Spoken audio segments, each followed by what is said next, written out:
Crimson Desert echoes Zelda and Assassin's Creed with action-packed open world.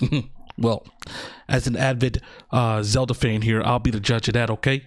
Let's check out what Crimson Desert has to offer to us. Oh. So you're telling me this is what Zelda will look like in Unreal Engine type of deal, huh? Really powerful. As the formidable Stag Lord grabbed me by the ankle. Hold on a second. Let me see why we... Oh, we are. Okay. I just wanted to make sure we're all good to go. And hurled me into a wall. The bone-crunching impact reminded me of how the strangest blows catapulted Kratos through tree trunks and mountains in God of War. One of the greatest fights ever in God of War. Amazing. Like physicality lends Crimson Desert's battles a sense of genuine spectacle. These are the gladiator battles of myths. All right, let's see if they can if this game looks interesting enough to play. Last month, during an hour-long hands-on session at Gamescom 2024, I was able to go toe-to-toe with 3 different bosses, each of which showcased a different side to this fantasy action game's approach to battle. More recently, I was able to watch another hour of gameplay, this time a hands-off demonstration focused... It's kind of giving me Dragon's Dogma vibes more than anything right now, just by looking at it, okay? Like, that's what I'm looking at right now, and it's giving Dragon's Dogma. Exploration and questing. Together, these demos have given me a good indication of what Crimson Desert is. A game with combat that feels like a mix of God of War and Dragon's Dogma, set in a wider world where what you do is more reminiscent of the modern Assassin's Creeds and The Witcher 3. Okay. Here's Cliff, a warrior with a... So why Zelda in the title? Why is Zelda? You made me click this because you said Zelda echoes Zelda. And Zelda's in the okay, whatever. We're not here talking about. Let's look at the game. After a prologue establishes a bloody conflict between the Greymanes and the marauding Black Bears, Cliff's major goal is made clear. Explore the continent of Pywell in search of his surviving Greymane allies who have been scattered following the battle. Die, Greymane! Okay. The bulk of the hands-off demonstration is set in Hernand, a medieval town populated by a fun range of fantasy races that wouldn't look out of place in any Tolkien-esque fantasy story. Cliff's interactions around its very beautifully rendered streets and roads are very much what you'd expect of a modern... I mean, it doesn't look bad, you know, as a game. Dragon's Dogma was fun. Assassin's Creed is very fun. It, like, you know, depending on which one you play, but... A horse? NPCs to be spoken to, Is that why you say Zelda? Because you can whistle for the horse? Like, if that's the reason why you're saying Zelda, god damn it. Crimson Desert has a little fun, as the demo shows Cliff changing into Hernandian banquet attire in order to walk past a castle's guards unnoticed. Oh, wait. Look like Jon Snow looking. Seems like a permit. No clue where he got it. We don't look like the troublemaking type. Right. He can pass then. Open a gate. Open a gate. Much like how you can wear disguises in games like Hitman and Kingdom Come Deliverance. I hope there are plenty of opportunities to do this, and various outcomes to your trickery. It would be fun if you could use disguises to open up new conversations, as well as gain entry into forbidden areas. Okay. Knowledge acquired. Inside the castle, Cliff pilfers an Abyss artifact, which is where Crimson Desert gets a little more unusual. The device opens up a pixelated portal in a wall, and walking through it transports Cliff to the Library of Providence. There, an alchemist called Alastin reveals that the library is at the center of all worlds, and that there are beings who plan to bring everything to nothingness. What is the reason you brought me here? There are beings who brought chaos to Providence. Okay. The rifts they have created will return everything to nothingness. Everything to While nothingness. I can't say I'm impressed by Crimson Desert's writing in this demo, this exchange and several others feel cluttered and wrapped up in themselves. But it does point to a much grander, more mythical plot beyond Cliff's hunt for his allies. That ambition of something larger is made abundantly clear when Alastin's ally, White Crow, gives Cliff the glider-like Crow Wings ability, which allows him to leap off the library's floating island and reenact the Zelda Tears of the Kingdom's title sequence. Well, let's just see it.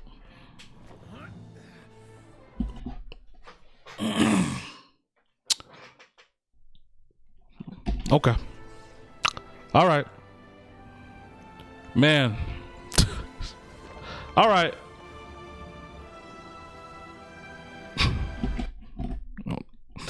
Like the fall animation, okay. All right. But to compare this to goddamn Zelda is wild.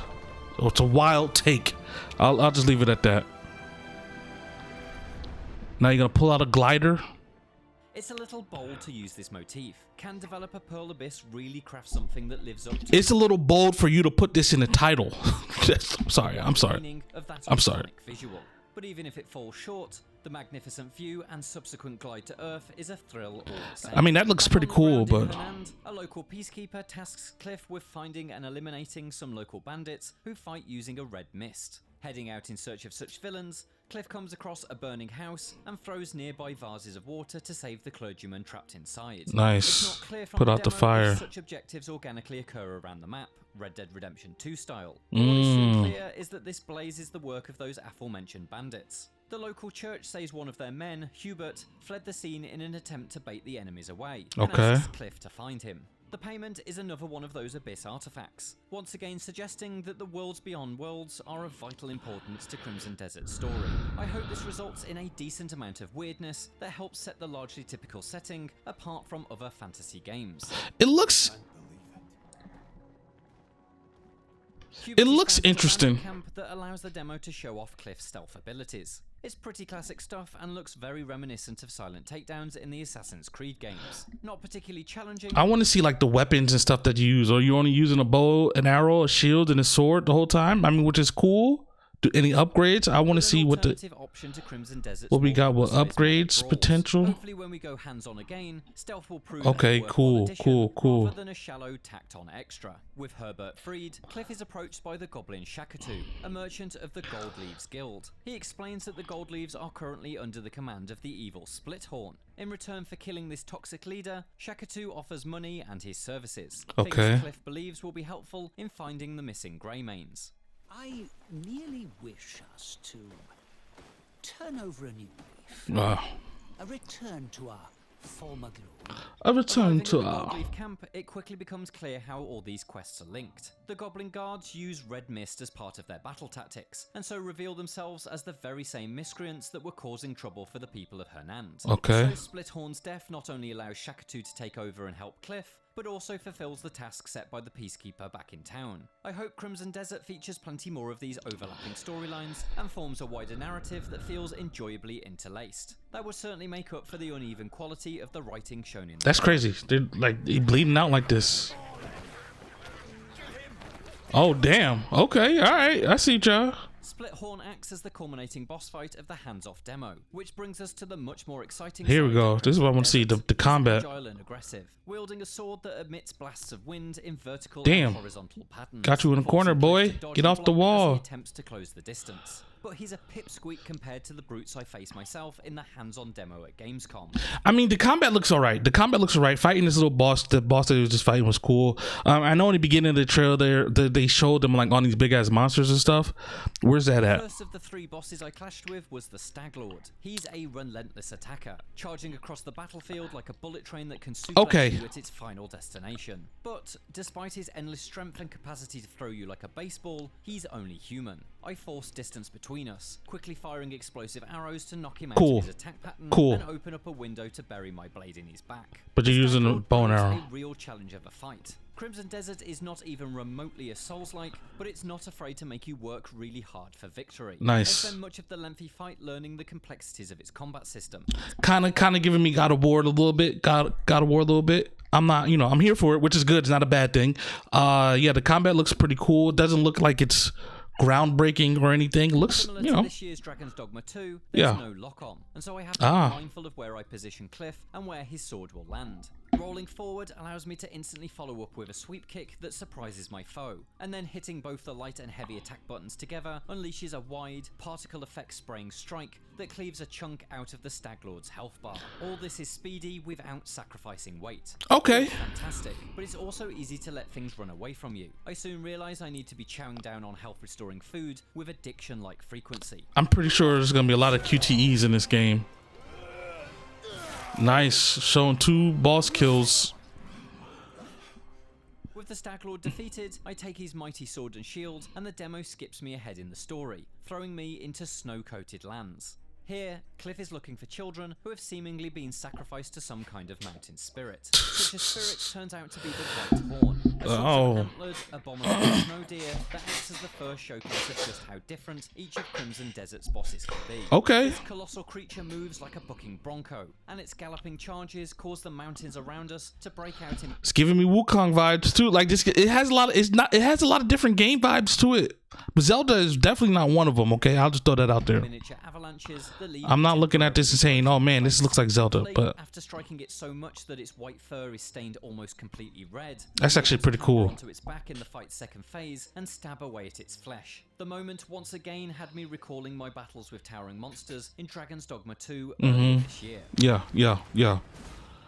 Unlike the little split horn back at the Goblin camp, these much larger bosses have 3 health bars, with each one eliminated increasing the intensity of the fight. But where the Staglord and White Horn scraps seem to escalate much like many other action game boss battles, my final battle against the Queen Stoneback Crab demonstrated Crimson Desert's ambition to create memorable moments through very different mechanics. Now, are we just walking around in the open and we run into this thing, or is this like, you know, part of the story or something? The Like, Queen Stoneback Crab is colossally big. It fills the screen, and smartly, you can't fight it by just hacking away at its of shin. course. Instead, the battle is a puzzle set piece that's clearly inspired by Shadow of the Colossus. Yeah, I can see clamber that. onto the crab's stony shell and grab onto the grass and flora that forms its fur, holding on for dear life while pulling myself up towards a trio of rock Ew. formations. Using a special punch skill, I shatter each of the rocks to expose a weak point that I plunge my blade into. Okay, Each yeah. causes a geyser Shadow's of water Colossus. to blast out, which not only provides a visual spectacle, but also throws me high into the air. From above, I'm able to... Is that a stamina bar? Is that a stamina bar that I see right there? Is this a stamina bar? Maybe? I don't know. float down using the Crow Wings ability and plan on how to tackle the next stage. Now I'm tasked with destroying the pottery-like crown at the peak of the crab's mountain-like shell. A task completed by swinging Spider-Man style from a web and colliding with the pottery at full speed. It's all delightfully bonkers. Ah, that's pretty cool. My hour-long session wasn't quite long enough to try all 4 of the bosses the demo had to offer, but a video presentation provided a quick insight into the only one I missed, the Reed Devil, a weird little guy who creates copies of himself that can only be defeated by destroying totems that are built during the battle. Along with the 3 I fought, all 4 bosses make a promise that Crimson Desert features an array of creative, unique... Okay. This is like when you fight one of the mass things in the open in Zelda. If they're all like this, then Pearl Abyss could really have something. Why can't I think of the name of it? I'm similarly impressed by the combat system's fundamentals. Yes, it's all quite Fantasy 101. Bows, swords, shields, parries, but it's all delightfully aggressive and properly impactful. There's a seemingly deep combo system too, and it's because of that I wish the demo had had a section that was a little more relaxed for me to sample. The heat of a relentless... Damn, he just tossed his ass. ...space to learn and perfect button sequences, but I've got a good feeling you can pull off some cool stuff based on the combos that I did learn. It's a big green light for Crimson Desert's combat then. As for its adventuring chops, things are looking a little more conventional. Pearl Abyss certainly seems to be making a solid enough transition. Pearl Abyss, oh.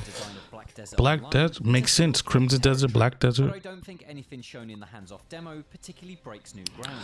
Much of it is very familiar if you've played the likes of Assassin's Creed or The Witcher 3. Nonetheless, it does look largely well put together. While I do hope that the Abyss artifact storyline goes suitably off the wall, I'd like to see the more typical fantasy storylines find suitable hooks. I mean, that does look cool. Regular gameplay feels more varied and creative than what we've seen so far. With a combat system that shifts from classic sword and board action to slingshotting Spider-Man style round a walking mountain, the questing and exploration side of Crimson Desert ideally also needs to aspire to that kind of diversity. But even if it doesn't, this latest slice of gameplay certainly suggests that the bridges between epic boss battles will be solid, if not the most memorable aspect of the experience. For more from Crimson Desert, check out the entire 52-minute gameplay. Oh yeah, I won't do that. But I will tell you, like, I mean, the game looks all right. It looks like a nice little single player experience. I don't know when it's coming out, when it's releasing, but if it releases in a good time where there's nothing going on, then I think this game would definitely be worth a try, in my opinion. Just by looking at this, the combat looks all right. The boss fights look pretty cool. It does look a little, you know, kind of polished a little bit. I do like or I did like Black Desert's combat. So if it's anything like that, then you know this game might be for you. Let me know down in the comments below if you're gonna be interested in this or not. Cause yeah, we're gonna wait and see. Look more. All right. See you in the next one. I'm out of here.